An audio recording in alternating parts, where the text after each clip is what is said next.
No norte de Minnesota, um acidente aéreo mata todos a bordo. É o mais mortífero acidente de avião dos Estados Unidos em mais de 1 ano e meio. Os investigadores enfrentam uma pressão intensa para encontrar a causa.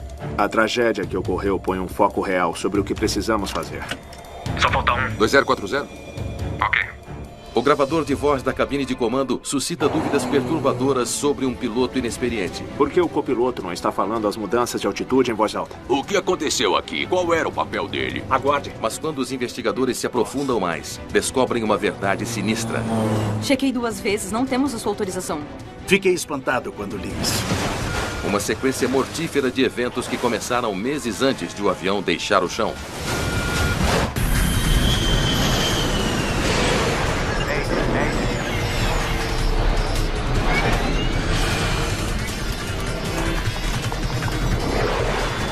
Acidentes aéreos. Esta é uma história real baseada em relatórios oficiais e relatos de testemunhas. Atitude mortífera. O voo 5719 da Airlink Northwest cruza os céus de Minnesota. 1º de dezembro de 1993. O copiloto Chet Erickson está há 2 meses em seu primeiro trabalho numa companhia aérea.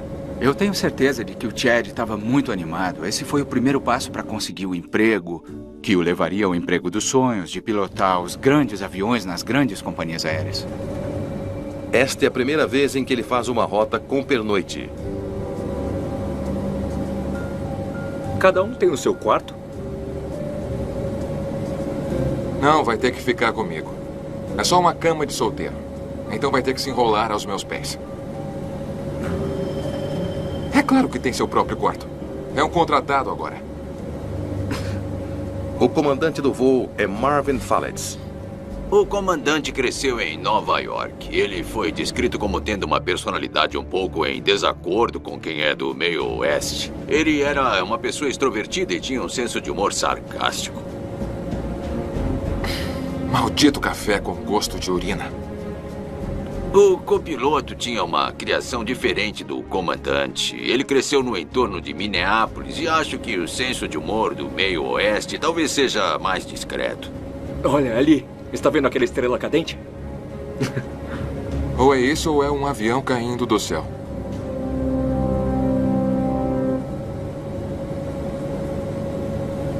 O comandante Falletz e o copiloto Erickson estão pilotando um Jetstream BA3100, um pequeno bimotor turbo-hélice. O Jetstream dava um trabalhão para pilotar e nós tínhamos que pilotar no manual todo o tempo. Craig Railsback é um ex-piloto da Northwest Airlink que também pilotou o BA3100. Era bastante instável. Era como equilibrar uma bola de praia na boca de uma garrafa.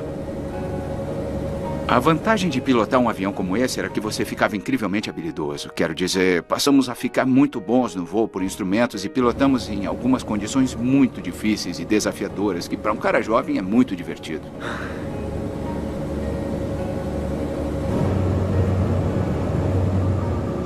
É o início da temporada de Natal e muitos dos 16 passageiros estão voando para casa para ficar com a família. O voo 5719 decolou de Minneapolis pouco antes das 19 horas. O seu primeiro destino é Hibbing, Minnesota, a cerca de 1 hora de distância. Depois disso, está programado para fazer uma última escala em International Falls.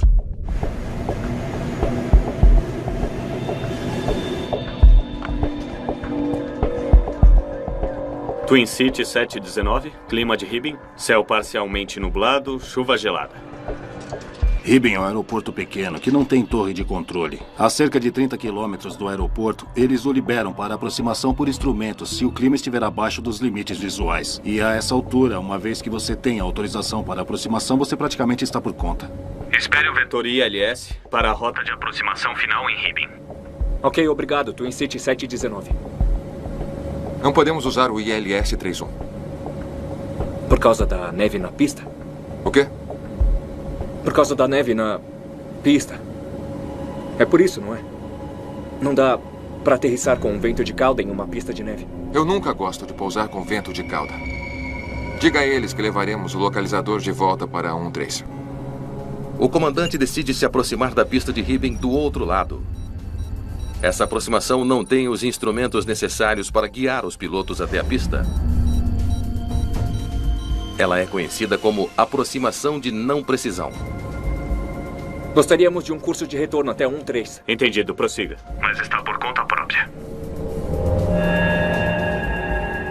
As aproximações de não precisão são, de fato, mais exigentes do que aquelas de precisão, porque você tem que monitorar a altitude de descida, a navegação onde você está lateralmente no chão. Então, há muito mais coisas acontecendo. Fomos liberados para aproximação pela cabeceira, Twin City 719. As aproximações de não precisão são mais desafiadoras e, como resultado, elas têm um índice maior de acidentes do que as aproximações de precisão. Chame a companhia e diga que temos que abastecer. OPS 719. Diga Hibbing. Hibbing, prossiga. Hibbing, aqui é 719 no alcance. Vamos precisar de mais combustível. Ok, no alcance. Combustível positivo. Nos vemos daqui a pouco. Senhoras e senhores, iniciamos a nossa descida final para o pouso em Hibbing. Para os passageiros que continuam para International Falls, ficaremos alguns minutos em solo e decolaremos em breve. Obrigado. Muito bem. Iniciando a checklist. Ok. Pressurização. Confere. Os pilotos fazem os preparativos finais para o pouso. Altímetro está em 2986 à direita. À esquerda.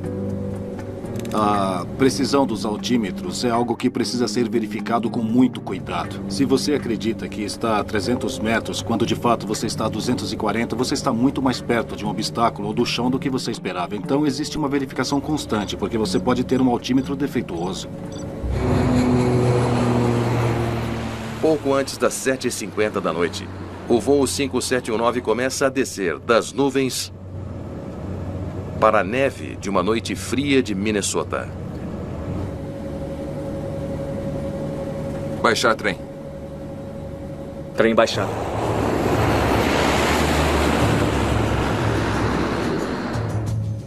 Clicou nas luzes do aeroporto? Um aeroporto como Hibbing, que não tem muito tráfego, em um esforço para economizar dinheiro, porque as lâmpadas são muito caras, eles têm a chamada iluminação controlada por piloto. Você clicou? Os pilotos, com uma série de cliques de seus rádios, podem ligar as luzes da pista. Clique 7 vezes. Pronto, agora deu. As luzes da pista não são o que os pilotos veem a seguir.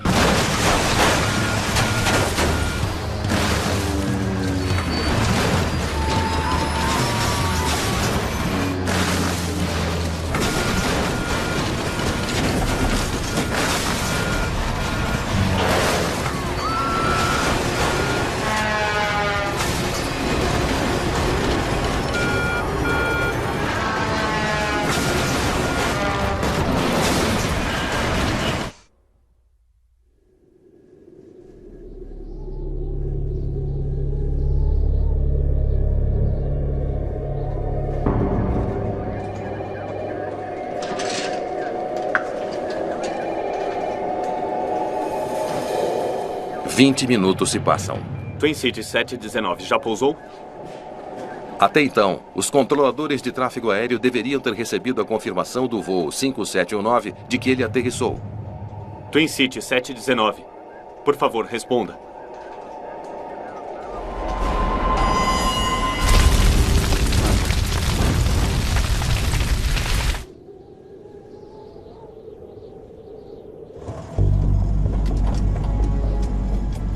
Uma hora depois, os socorristas encontram o local do acidente, 3 quilômetros a noroeste do aeroporto de Hibbing, Minnesota.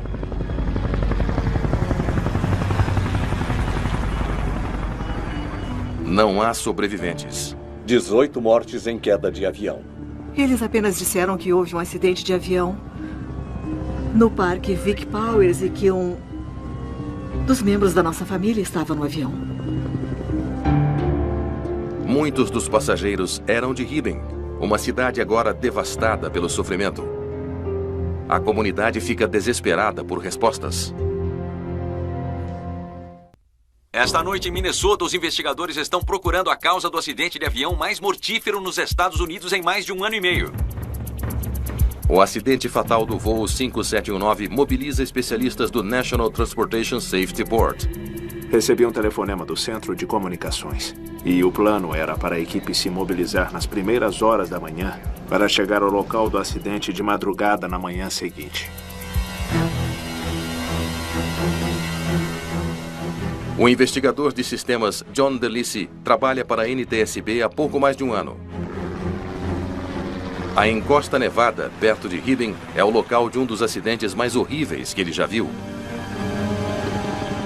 Os destroços estavam em cima de uma colina, então estavam em uma posição precária e alguns dos corpos tinham sido ejetados.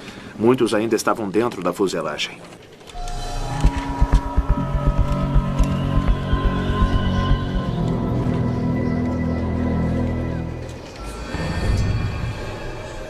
Era a época das festas, então muitas das pessoas que estavam viajando tinham trazido presentes de Natal. Eles estavam espalhados pelos escombros. Havia sangue na neve. Foi um dos locais de acidente mais difíceis em que já estive. A tarefa agora é descobrir o que derrubou o voo 5719, para que o acidente mortífero nunca se repita. A tragédia que ocorreu coloca um foco real sobre o que precisamos fazer. Montar as peças do quebra-cabeça rapidamente. Os gravadores de voo devem estar lá atrás. Vamos. DeLisi procura os dispositivos de gravação do avião. Tive de passar por cima de algumas das vítimas para chegar ao compartimento de carga traseiro. Ele sabe que em um avião deste tamanho, ele provavelmente vai encontrar apenas uma das caixas pretas, o gravador de voz da cabine de comando. Aqui está o gravador de voz. Na época, a exigência no avião de passageiros com 19 assentos ou menos era apenas o gravador de voz da cabine de comando, não um gravador de dados de voo. Como eu pensei, nenhum gravador de dados. Muito bem. Vamos. Sem um gravador de dados, o difícil trabalho de entender o acidente ficou ainda mais difícil. Um gravador de dados é muito útil. Ele pode mostrar as velocidades e altitudes e todos os controles de voo. Você pode verificar e ver se alguma coisa está funcionando mal olhando para esses dados. Quando não há gravador de dados de voo, somos obrigados a fazer uma investigação à moda antiga, onde a análise das evidências físicas se torna muito mais crítica.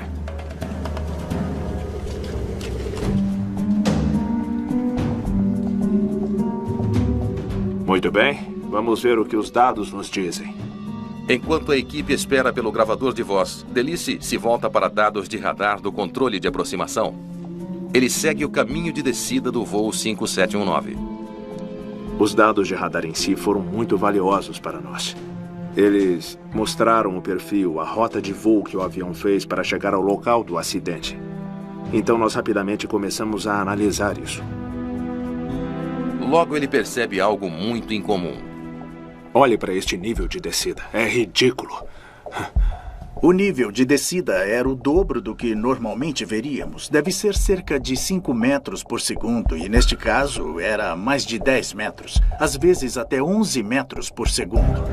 Eles deveriam estar aqui, mas estão aqui em cima. O que eles estão fazendo? Uma olhada na carta de aproximação para o pouso na cabeceira de Hibbing revela que o turbohélice não fez a aproximação padrão. Em vez de seguir uma descida gradual até a pista, o voo 5719 permaneceu nivelado por 8 quilômetros e depois desceu rapidamente. Por que eles começaram a descida tão tarde? Uma aproximação normal é percorrer um trajeto imaginário com um nível lento e constante de descida para chegar à pista.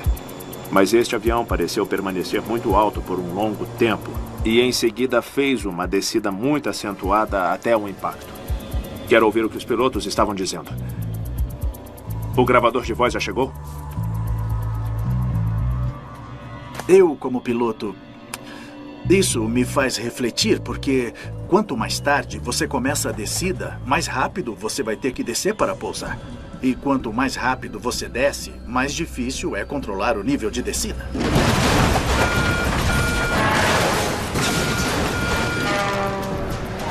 Um dos aspectos trágicos sobre este acidente é que uma tecnologia de segurança nova e importante estava entrando em uso. Era o sistema novo de alerta de proximidade ao solo. É uma pena que esse sistema ainda não tivesse sido instalado nesse avião em particular. O sistema de alerta de proximidade ao solo usa um computador de bordo que detecta quando o avião está muito baixo e avisa os pilotos. Essa nova tecnologia foi exigida pela FAA e tinha que estar em todos os aviões de transporte público até abril do ano seguinte.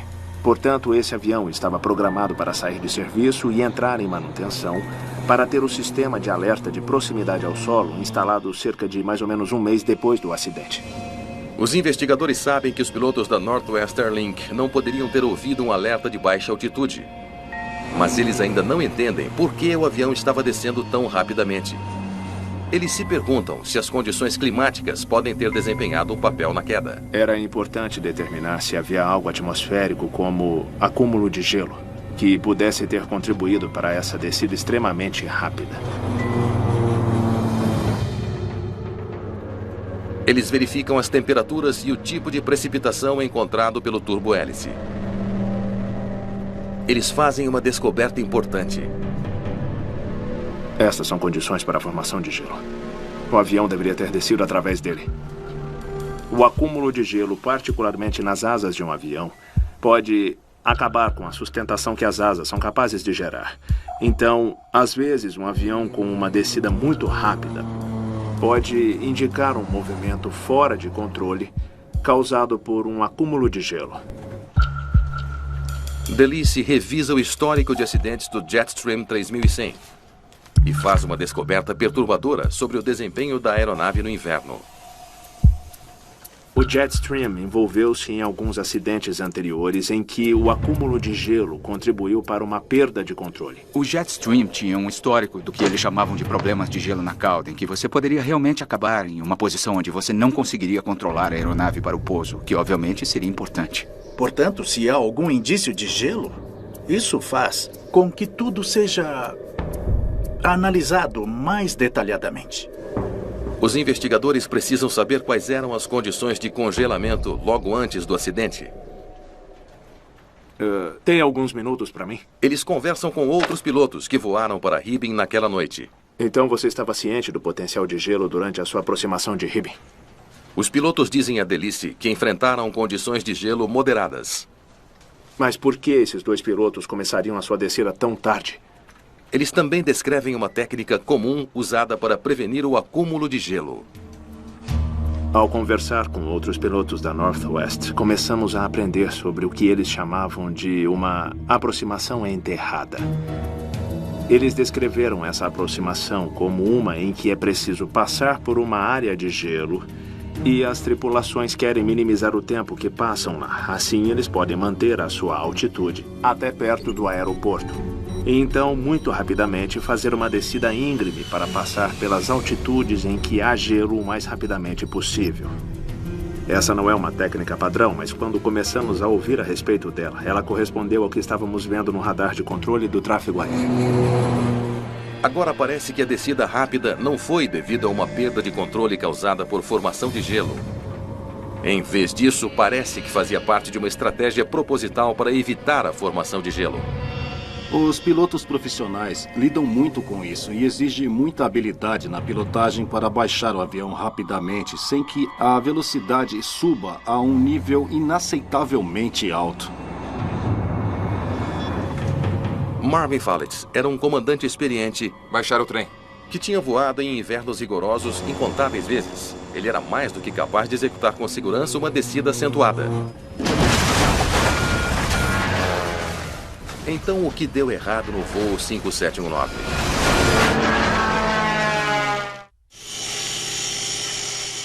Enquanto espera para ouvir o que o gravador de voz da cabine de comando vai revelar, John DeLisi tenta descobrir por que os pilotos do voo 5719 não controlaram sua descida rápida em Hibbing. Eles deveriam ter nivelado bem aqui. Nós temos que encontrar esses altímetros. À medida que algumas partes começaram a se desenvolver nesse acidente, ele se encaixou na categoria do que chamamos de SIFT, que é voo controlado contra o terreno. Um avião que está perfeito e atinge o solo. É muito importante para nós, em um acidente como esse, entender a que altitude a tripulação acreditava que o avião estava.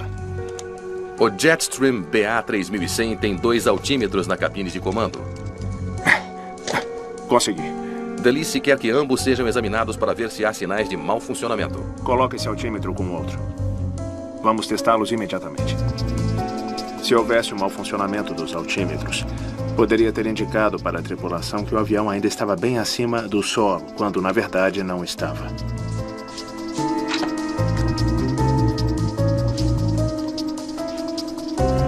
Nada além de danos por impacto, não é? Vamos examinar o pivô neste. Então fizemos um exame completo e desmontagem do altímetro do comandante e também do copiloto. Mas a análise não resulta em nada. Não havia nenhuma evidência de qualquer mau funcionamento. Ambos os altímetros pareciam estar funcionando muito bem. Vamos ver o que o resto dos destroços nos diz. Quando se olha atentamente para os motores, se quer recuperar os motores, quer fazer todos os testes possíveis. Às vezes se consegue reiniciar os motores, mas às vezes não. Mas sempre se pode ver se há algum mau funcionamento óbvio. Estavam girando quando bateram no chão. Uma perda de potência poderia ter levado a uma perda de controle. Poderia ter contribuído para uma descida íngreme. Alavancas de impulso funcionando normal. Não estavam emperradas. Mais uma vez, eles não encontram pistas para a causa do acidente. Não houve evidência de mau funcionamento do motor. Ambos os motores pareciam estar funcionando muito bem. Prontos com o gravador? Reúna a equipe. Estarei lá em 1 minuto. Finalmente, os investigadores obtêm a evidência que estavam esperando. A gravação de voz da cabine de comando. Muito bem. Todo mundo pronto? Inicie o processo. Cancelar em 127.4. Fomos liberados para pousar na cabeceira. Twin City 719. Eles ouvem quando o comandante Fallett e o copiloto Erickson se preparam para pousar em Hibbing. A que altitude podemos descer? 2040. Está bem, pode dar o comando. Eles logo ouvem uma conversa que confirma sua teoria sobre aproximação em descida acentuada. Então você vai ficar aqui em cima O máximo que puder? Sim. Eles sabiam o que estavam fazendo. Fica claro que os pilotos estavam no meio de uma descida acentuada quando algo deu errado. Mas o que era? Os investigadores ouvem atentamente. Localizadores ativos. A correção final da aproximação está em 14. Entendido. Baixar trem. Checagem de velocidade. Trem baixado. O que ouvem é desconcertante. Flaps 20. Nos últimos momentos do voo, não há sinal de problemas. Nós não ouvimos nenhum membro da tripulação expressar qualquer preocupação com o avião. Não foram levantadas questões. Não havia nenhuma luz de advertência que discutiram. Não havia um mau funcionamento na aeronave em que tivessem abordado. Se eles estavam no controle do avião, então por que o jogaram contra um morro? Perdemos alguma coisa? Muito bem. Volte para o início. Parece que eu não posso ir mais baixo do que 2040. Aqui, dê uma olhada. A altitude mínima da descida é a menor altitude a que o piloto pode descer até que ele possa ver a pista. É uma altitude crítica, porque é o mais próximo possível do solo que você pode chegar e ainda estar nas nuvens. As bombas estão ligadas.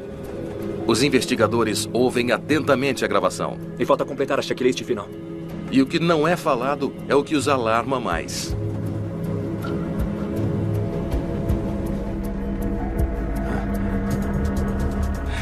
Por que o copiloto não está relatando as mudanças de altitude? O copiloto Chet Erickson deveria estar relatando ao seu comandante o quão perto eles estão de sua altitude mínima e avisá-lo quando passam dela. Mas ele não faz nada. Nós não ouvimos o relato das altitudes. 600 metros, 300 metros, a distância do aeroporto. Parecia que o copiloto não sabia realmente o que estava acontecendo na aproximação. Relatar o que está acontecendo é muito importante. E quanto maior a velocidade da descida, mais importante é. Trem baixado? Flaps 20. Ele nunca disse ao comandante o quão perto estavam chegando do chão. O comandante Falitz está ocupado pousando o avião. Ele espera que seu copiloto fique de olho na altitude. Flaps 20. Na cabine de comando de um avião, há uma divisão de deveres. Uma pessoa vai fisicamente fazer voar o avião. A outra tem vários deveres, e um deles é monitorar como o avião está sendo pilotado. Mas nesse voo, o copiloto nunca relata a altitude, enquanto o avião avança para cada vez mais perto do solo. Esses relatos têm um padrão. É algo que eles ensaiaram e praticaram no simulador. E quando não ouvimos aqueles relatos, sabíamos que algo não estava sendo feito da forma como foi praticado.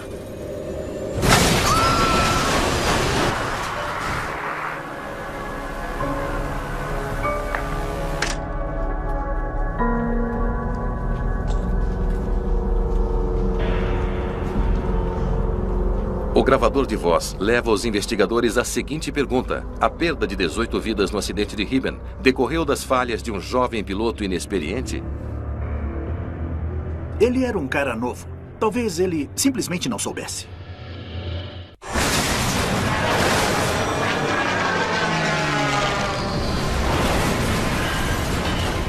Em Washington foi divulgado hoje que a NSTB agora está concentrada na conduta da tripulação.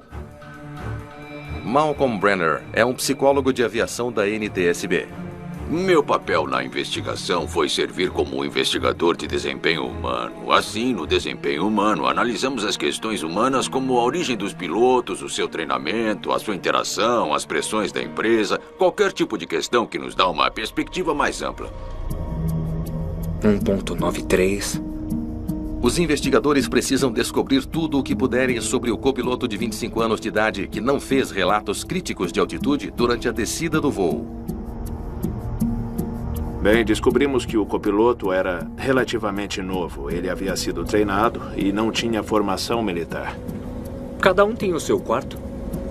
Como piloto, você fica sobrecarregado com o trabalho em si e a luta para acompanhar tudo, porque as coisas acontecem em um ritmo muito rápido. Muito bem, iniciando a checklist. Ok, pressurização, confere. Não há nada na ficha de Erickson que aponte para um piloto que estava lutando com pressões do trabalho. Na verdade, é exatamente o oposto. 9. Esse cara se formou em primeiro lugar na turma dele. 64. Quando ele conseguiu o emprego na companhia aérea, ele disse que era o seu emprego dos sonhos. Esse copiloto tinha preparado fichas com dados de aviação para cada aeroporto que a companhia aérea voava. Isso estava acima e além do que normalmente era exigido, e ele estava fazendo estudos especiais para estar preparado para ser um piloto melhor.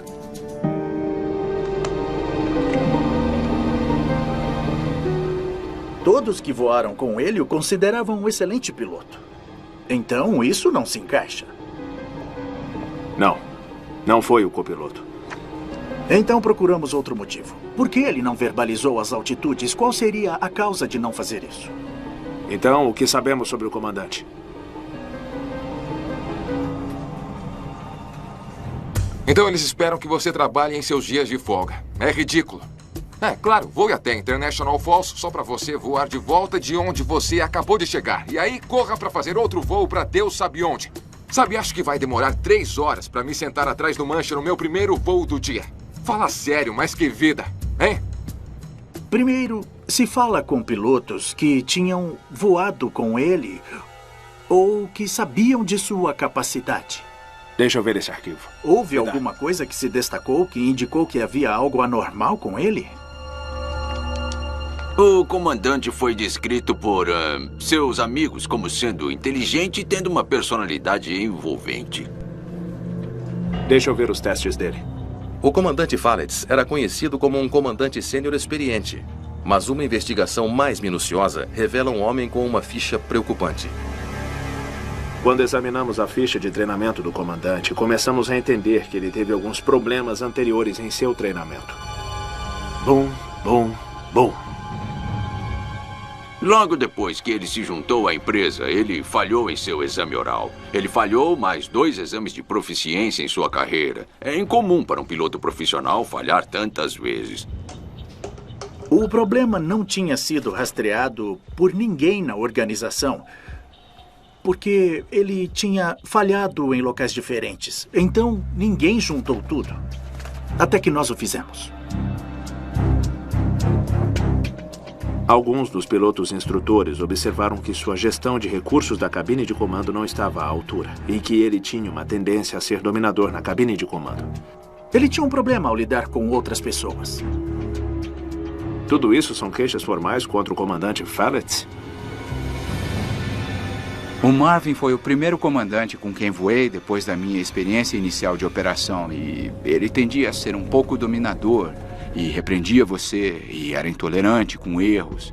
E realmente não era essas coisas como piloto instrutor.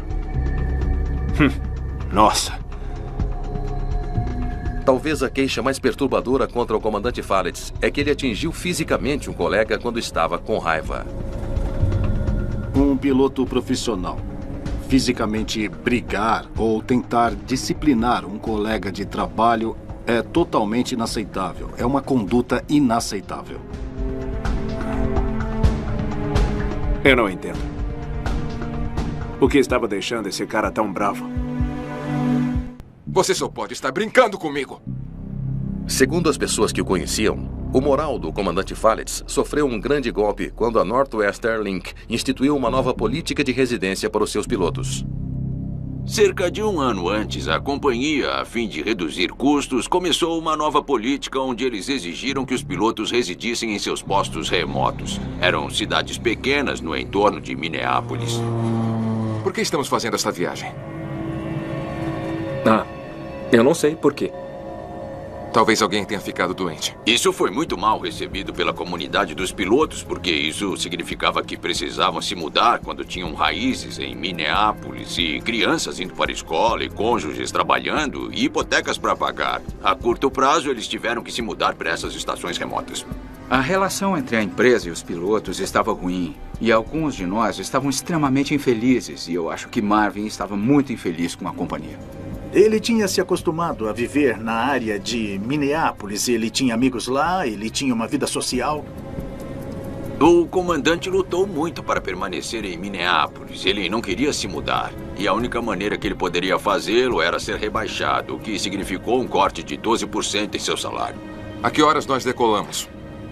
Dá 5:20. De acordo com seu relógio de pulso ou o relógio daqui? Bom, dá na mesma. Eu sincronizo meu relógio com esse. Ele era um homem muito inteligente, mas eu acho que ele estava preocupado no sentido de que a vida dele não tinha tomado o rumo que ele gostaria.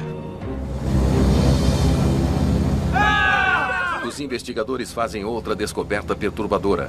O comandante Fallett, às vezes, era deliberadamente brusco na condução do voo. A maneira dele de se vingar da companhia era, às vezes, descontar nos passageiros. Eu fiquei espantado quando eu li isso. Para dizer a verdade, eu fiquei espantado que uma pessoa intencionalmente fizesse um voo acidentado para deixar as pessoas bravas. Porque que bem isso traz. Esse cara, pelo que eu entendo, ele fez isso porque queria punir a companhia aérea. À medida que mais detalhes sobre a personalidade do comandante surgem, os investigadores são forçados a considerar uma questão preocupante. A raiva dele causou esse acidente.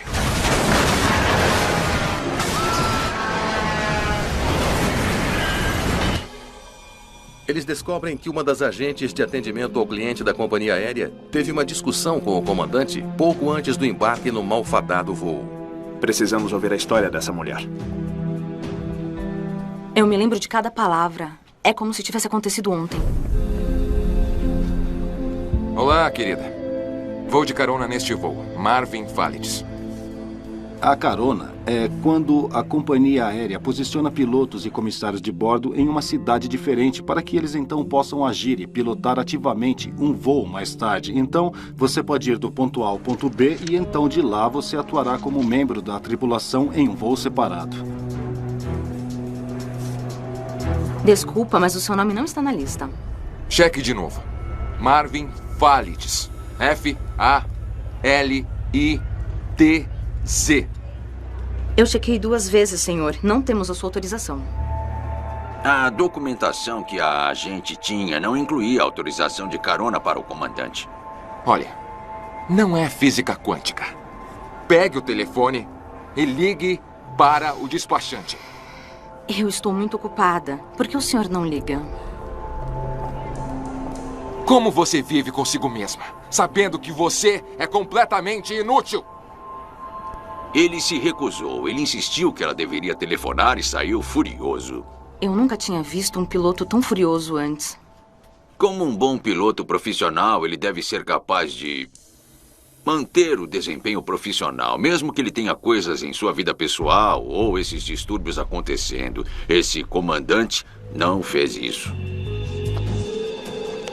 Há evidências cada vez maiores de que o comandante Falitz tinha sérios problemas de gerenciamento de raiva. O enigma para os investigadores é por que um jovem piloto brilhante, como o copiloto Erickson, não interveio, já que o seu comandante se comportava de maneira imprudente.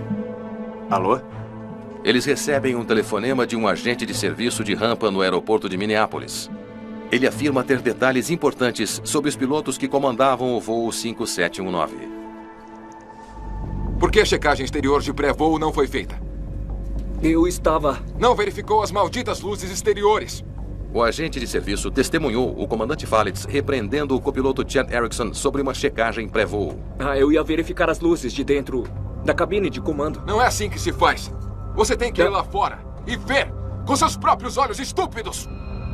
A Northwest não sabe nem selecionar, mas vocês...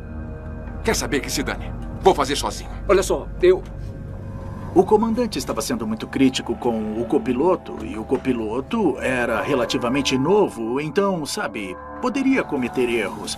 Mas havia uma maneira melhor de lidar com isso, e o comandante não tomou o melhor caminho. Se nos atrasarmos para a decolagem, a culpa será sua!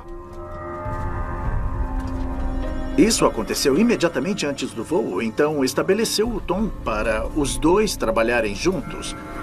O que era uma maneira ruim de fazer as coisas.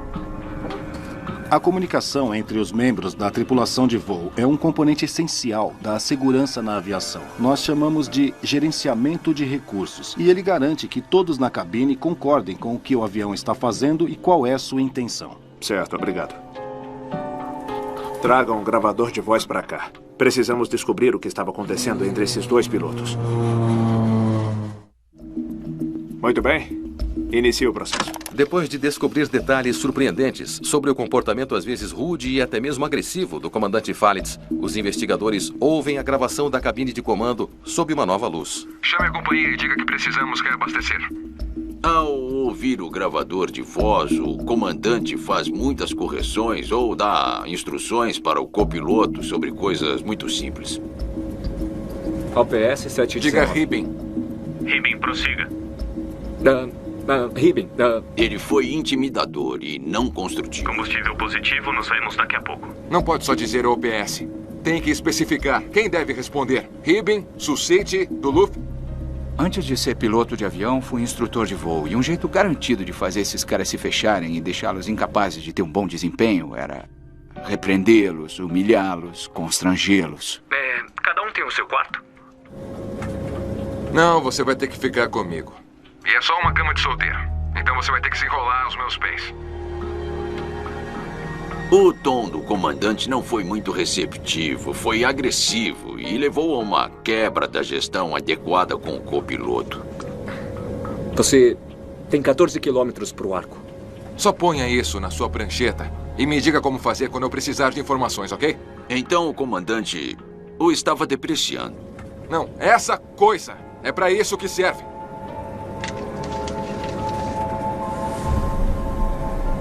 Ele ficou paralisado de medo. É por isso que ele não fez os alertas ao comandante. Ficou completamente paralisado. O perigo de uma atitude agressiva é que acaba com o desempenho da tripulação. Eu relutaria em falar também.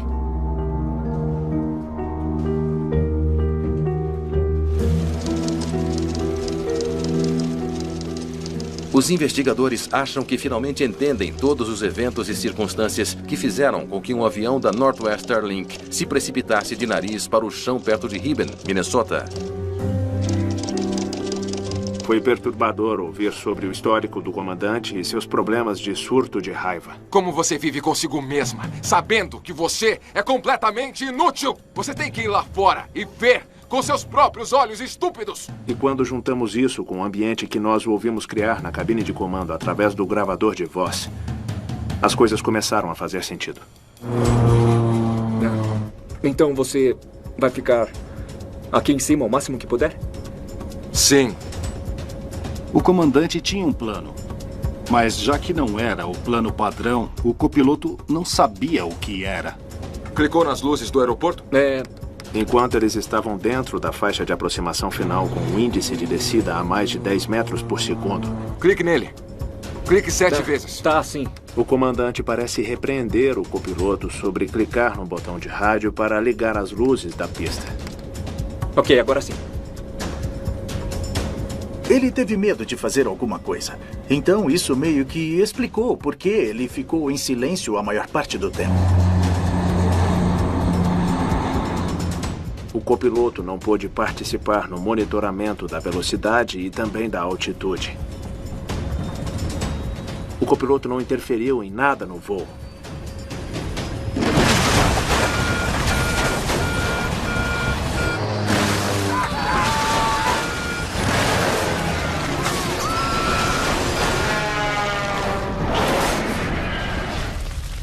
No geral, quando você voa, é um risco muito grande. E quando você vê o que acontece no rescaldo de um acidente, isso lembra a você o quanto esse trabalho é sério e o quão a sério as companhias aéreas precisam levar isso. A queda do voo 5719 evidenciou deficiências no treinamento de gerenciamento de recursos de tripulação. São 500. E destacou a importância das relações interpessoais nos voos. Voar é um esporte de equipe. Mínimos. Certo.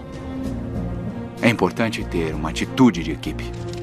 Este acidente, de muitas maneiras, tornou-se um estudo de como é importante cada membro da tripulação possa falar o que sente e o que pensa quando alguma coisa não está indo bem. Pressurização confere. Um copiloto, mesmo que seja novo e inexperiente, não só tem permissão, mas é incentivado a perguntar ou questionar um comandante muito experiente quando ele fica desconfortável. Senhora ou senhor, não sei por que estamos fazendo isso. Não me sinto confortável aqui. Entre as recomendações da NTSB está uma supervisão mais próxima dos programas de treinamento dos pilotos para que as companhias aéreas possam resolver possíveis problemas antes que ocorra um acidente. Fazer treinos de certificação regularmente. Certifique-se de que eles sejam monitorados. Voe com suas equipes de vez em quando só para ver o que está acontecendo. Há muitas coisas que podem ser feitas. Uma maneira que algumas companhias aéreas lidam com um conflito de personalidade é ter uma lista de não emparelhamento. Em outras palavras, se você tem um conflito de personalidade com um certo piloto, você pode preencher um formulário e não vão obrigá-lo a voar com essa pessoa. É um daqueles acidentes em que aprendemos muito e se tornou um bom meio para mostrar falhas no sistema que poderiam ser corrigidas. Então, eu diria que aprendemos com isso e, como resultado, a indústria da aviação é mais segura.